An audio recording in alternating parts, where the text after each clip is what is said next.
Domestic and international observers have reacted to yesterday's elections in Kogi and in Bayelsa states. Though voting has ended, observers say that cases of violence, vote buying and ballot box snatching negatively affected the electoral process. Winners have not been declared by the Independent National Electoral Commission, but citizens are calling for a declaration to end electoral violence. Did voter turnout increase during yesterday's governorship election? What should INEC do to rebuild citizens' confidence in the electoral process? And is there a way to guarantee the results reflect the will of the people? The man with the answers, Babajide Ogusawo, Channels TV's data consultant, is here with us tonight. I hope we'll have enough time with a crystal ball. And I also hope we'll have enough time tonight. Okay, so some of the results have been released, as you well know. Bayelsa is still ongoing. Kogi has been postponed till tomorrow morning. What does the data say about the turnout of voters? I know that's where your interest is.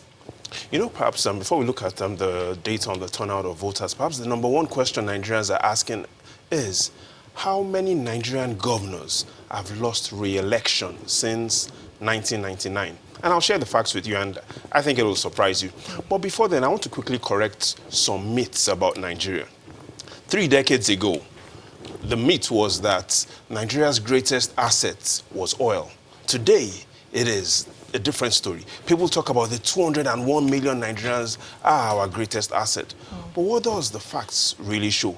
The fact shows that our greatest asset is our reputation. Amarachi, what do I mean?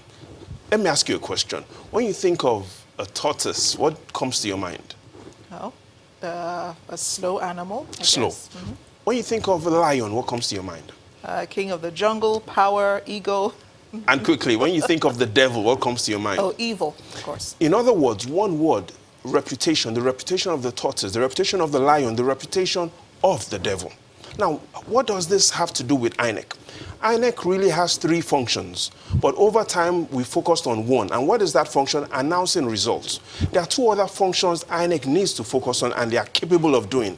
The first is building Nigeria's global perception. That is something they can do. Alternatively, by announcing results or the electoral process, we can destroy Nigeria's global perception. And so our electoral process really is about building our reputation. And so the evidence shows that INEC since 1999 has conducted over 200 governorship elections. What do I mean?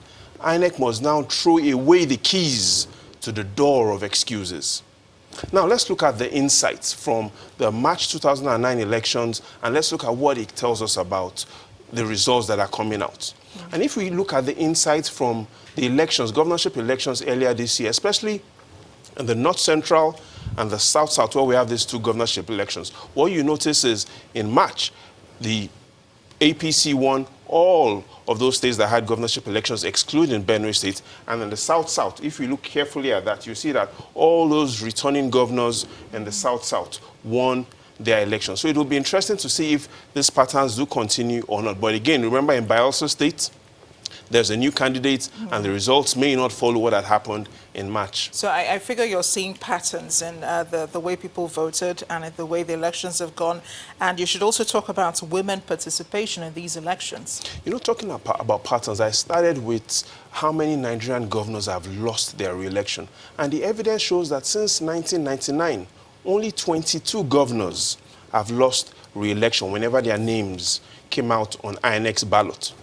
In other words, the chance of a governor being returned during the election is 78%. And so Kogi results, we'll want to find out if those patterns will continue or not. But speaking about women participation in this election between Kogi and Bayelsa State, the evidence from INEC shows we have 70 candidates, but only 5 of them were women. So clearly there's a need to encourage more women to participate. Women are qualified to conduct elections. But in the final analysis, this election really is about Nigeria's reputation. Again, in the words of Harvey Mackay, popular businessman, he says that a good reputation can't be bought. You must earn a good reputation. So the results should not just be about announcing the winners.